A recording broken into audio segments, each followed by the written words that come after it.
Hi everyone and welcome to our presentation. You will be learning about Pakistan and nuclear weapons.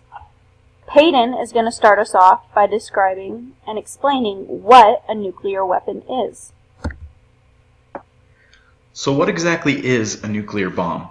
A nuclear bomb is a large bomb that can level cities with an enormous explosion. There are two kinds of nuclear bombs. Early bombs, like the ones the US dropped on Japan, use nuclear fission to produce an explosion. They split large atoms, like uranium and plutonium, and the result releases an incredible amount of energy. The second type of nuclear bomb, often referred to as a hydrogen or H-bomb, uses both nuclear fission and nuclear fusion to produce an explosion that would put some fission nukes to shame. Hydrogen bombs use several nuclear fissions to produce enough heat to fuse hydrogen, which releases significantly more energy than nuclear fission. Nuclear fission is actually how our sun makes its energy. Hydrogen is fused into helium and releases an enormous amount of light and heat. Today's nuclear weapons have the potential of wiping out massive cities with single bombs. This is why it is incredibly important that they do not fall into the wrong hands.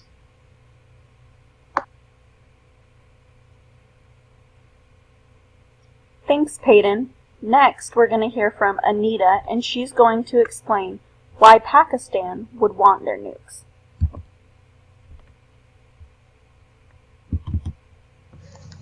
Thanks, Peyton, for the information on what exactly a nuclear weapon is and how dangerous it can be. Anita here talking about why Pakistan would want these dangerous nuclear weapons. It's important to understand that since the beginning, Pakistan has been known as the underdogs in comparison to their main rival India. Their constant inability to defeat India in conflicts and suffer innumerable humiliation is what essentially led Pakistan to choose to pursue such nuclear weapons. For example, in the 1971 Indo-Pakistani War, Pakistan was vastly outnumbered, outclassed, and ultimately humiliated by their rival neighbor. As a result, they decided to take action to prevent something similar from ever happening again. Nuclear technology was a clear advantage they could obtain and eventually use as a deterrent, and also establish something not yet done by a Muslim nation. Their purpose was not only to be able to have leverage over India, but it also provided them a chance to be the first Muslim country to gain nuclear weapons. It's safe to say they took advantage of the opportunity to rise above the underdog status that they were previously known for. Back to you, Mackenzie.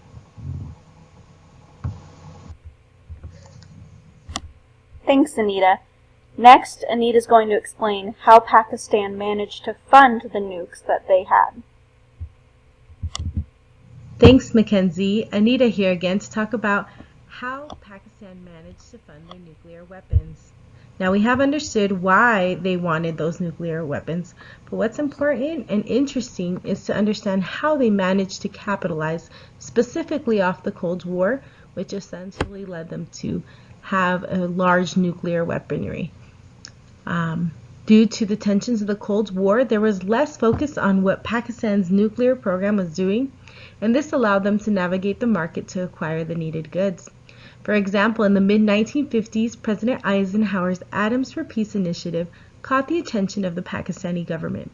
This led to the creation of the Pakistan Atomic Energy Commission, PAEC, in 1956. In the early 1960s, the PAEC was able to purchase a research reactor from none other than the USA. While they claimed peaceful use of the technology, they used this peaceful purpose goal as a facade to mask their activities. Due to the less focus on Pakistan at the height of the Cold War, these actions went on without much vigilance. This is the legacy of the many years during which the United States turned a blind eye to Pakistan's nuclear activities. What a blind eye they turned, and what a result came from it. Back to you, Mackenzie. Thanks, Anita. Next, we're going to hear from Chase, and he's going to explain what the future holds and if the nuclear weapons are a threat to the United States. We have learned that Pakistan had no intention of obtaining nuclear weapons to use against the United States. We believe that because the United States has tried to remain neutral, that there is no real threat from Pakistan at this time. The real threat comes from North Korea, who would not have gotten its nuclear weapons had it not been for Pakistan.